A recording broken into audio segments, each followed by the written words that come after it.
গুড়া মাছের চচ্চড়ি খেতে অনেক মজা। আজকে টমেটো দিয়ে গুড়া মাছের চচ্চড়ি করতেছি।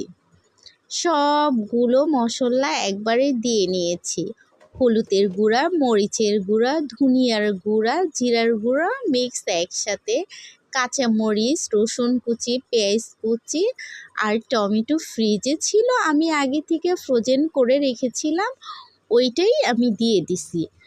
মাছ দিয়েছি, তারপরে তেল দেওয়ার পরে একসাথে ভালো করে অনেকক্ষণ মিক্স করলাম যাতে মশলাগুলো মাছের ভিতরে ঢুকে যায়।